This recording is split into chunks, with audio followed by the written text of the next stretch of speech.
So, with the newly announced UCS Republic Gunship coming out on August 1st, I figured it would be a really fun video to take a look at every single Republic Gunship that has come from the LEGO Star Wars design team, spanning back all the way from 2002. So if you guys are excited for today's video, drop a like down below, make sure you guys subscribe with the bell icon on. Of course, let me know down below in the comments which version of the gunship do you guys prefer and which is your favorite. So like I said, we're going to be going through every single gunship that has come from the LEGO Star Wars design team, starting all the way back in 2002 with set number 7163, the Republic Gunship. Now this set came with 693 pieces, 8 minifigures, and goes for about $450 sealed as of right now. Of course, that's astronomically more expensive than what it was when it came out. It was only $90. Now, of course, this is the iconic Republic Gunship that came with Jedi Bob, one of the most coveted minifigures in all of Star Wars. There also were some clones that have the open visor Phase 1 helmet, which I definitely was not a fan of. And you also got the blue Super Battle Droids. My gosh, it's been such a long time since we've had those in any set. And it did also come with a Droideka. Now, for the first go at a Republic Gunship, I don't think this was a bad version at all. I really think the only thing that could have been improved at the time was maybe the missile launchers. Instead of having that pole piece, maybe have some round bricks going around it, but who knows, maybe those parts just weren't available at the time. Now, this is the only set that came with the Jedi Bob minifigure, which is definitely a large reason why the aftermarket value of this specific gunship is such a high hike in price. I mean, $400+ for a new one. You're looking at probably around $350 for a used one. But you can see it is clearly based off of the Episode 2 version. Of course, you have the ball turrets and the only one half of the back door. But honestly, everything else looks pretty solid for the time in 2002, especially the printing on the ball turrets. So overall, not a bad at all first try for LEGO going at the gunship. Now, the next version of the Republic Gunship that LEGO made was actually a much smaller mini building set. This is set number 4490, came 102 pieces and retailed for about $7 when it came out in 2003. Now, this is pretty much the equivalent of like a poly bag that we are used to seeing now, which is pretty cool. If you want to buy this new and sealed, it's going to cost you around $30. If you're looking for used, it's going to cost you around $15 to $20. So obviously not much can really be said about this version. It is a micro scale version of the gunship, still being from Episode 2, so of course you do have those lever pieces at the front of the gunship simulating those two front turrets. You also have these 2x2 round bricks which simulate the ball turrets, which I thought was a pretty good and ingenious use of those pieces. This would have definitely been something really cool to go pick up a bunch of if you're building like a huge micro scale Geonosis battle. I think it definitely accurately represents what the Republic Gunship looked like, and as far as piece usage using the slopes and the wedge plates to get all the angles, I actually think they did a pretty good job. It wasn't until 5 years later that LEGO went ahead and made another gunship, and this is actually the only OG original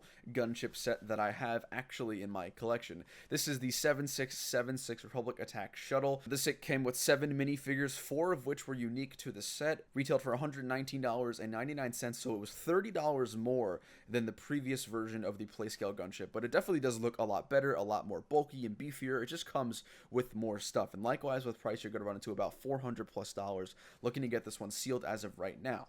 So the gunship came with a bunch of cool minifigures. We got a Phase 1 Commander Cody with, of course, the dual blasters, the cape, and all that kind of stuff. It also did come with a regular P1 clone from the animated Clone Wars TV series. Now, this was actually the first gunship LEGO made that was inspired from the Clone Wars TV show and not necessarily Attack of the Clones Episode 2. And you'll notice that because it does have both doors, which is something we've seen mostly in Clone Wars and maybe in some of the material from Episode 2, but not really until maybe Episode 3. Now, the minifigures in the set were great. It came with an Obi-Wan, and a Saj Ventress, and a Plo Koon. It also came with a speeder and then a little command center for all of the minifigures, and of course there is the iconic, recognizable, weird face that the Clone Wars animated minifigures seem to have, but overall this set was a pretty good price for $120. Now, aesthetically, the only thing I'm really a huge fan of with this gunship, there are obviously some major upgrades. Of course, the weapons on it look a lot better. The front 2 turrets look a lot longer compared to the previous version, and of course the missile launchers look more accurate. What I loved about this gunship in particular was that it was the first gunship to actually include the sort of unique stickers that we got here with the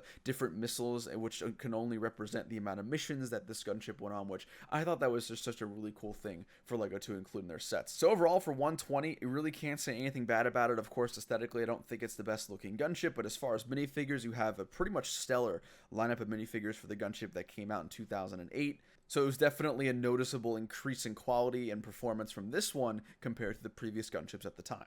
Now, the next gunship LEGO decided to make, yet again, they returned to the sort of polybag mini build that came out in 2009. This is set number 20010. Again, very reminiscent of the other microscale version, but you could tell immediately it is much better than the previous versions that we got. Now, of course, like all polybags, it came with about 100 plus pieces, maybe a little more give and take. There were instructions, which you could see here with the steps to build it, usually pretty simple and easy to follow. Now, the most noticeable improvement with this microscale gunship compared to the previous one was the aesthetic of both the wings and the top missile launchers. I think those were the two areas where this gunship really shined in terms of improving on the previous detail, but here is just another gunship LEGO made in that microscale version. And nearly 4 years later, in 2013, LEGO made the 75021 Republic gunship. Now, this, from what I can tell from the community, is mostly regarded as the best playscale gunship LEGO has made. Of course, that's a subjective question, more or less, but from what I've been able to gauge from people, this is most often referred to as the best one. So this is based off episode 2 from Geonosis. It comes with 1,175 pieces, 7 minifigures, 4 of which are exclusive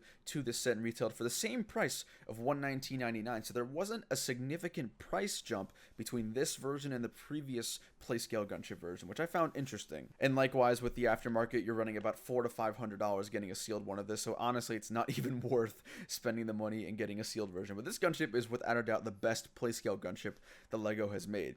It uses the same flick fire missiles as the previous version as well, and just the overall aesthetic looks a lot more smooth, especially at and around the cockpit area. You'll see there's a lot more smooth slopes, which do help to create that sort of smooth surface on the top of the gunship.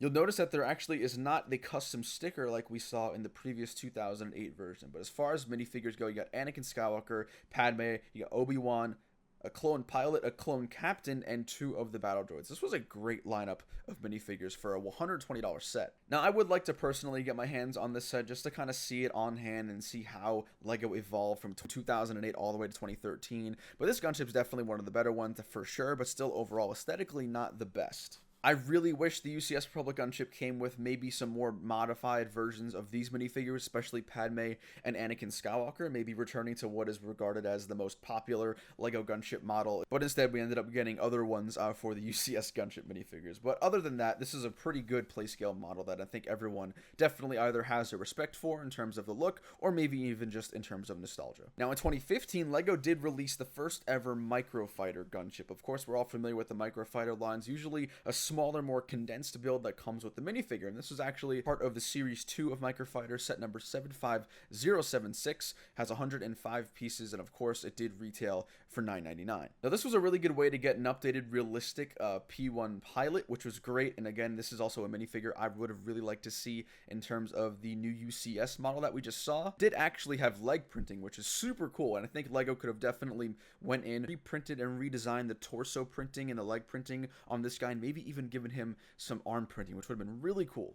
But this Microfighter was a great way to get this P1 clone pilot. Other than that, I mean, the build itself is definitely not anything I think any of us would use particularly. It's not really useful in a mock or even like a stop motion, but nonetheless, it was another addition to the collection for LEGO Star Wars Republic gunships. And then last and certainly not least, of course, the most recent Republic gunship rendition, we have the set number 75309, UCS Republic gunship, coming out on August 1st for $349.99. Now, this thing is without a doubt one of my top 3 sets of all time. It is completely amazing, except for the minifigures. Let down with the minifigures are Mace Windu and a Clone Commander, which were definitely ones that the majority of the community, I can tell, definitely weren't looking for. Now, for what it's worth, the minifigures themselves look great. It's just I don't think we really cared about them. But as far as the model goes, it is amazing. It's a completely perfect aesthetic. I can't really think of anything new. I can't really think of anything different I would have done. I mean, there are some great new printed pieces. The cockpit pieces and the ball turret pieces are all completely brand new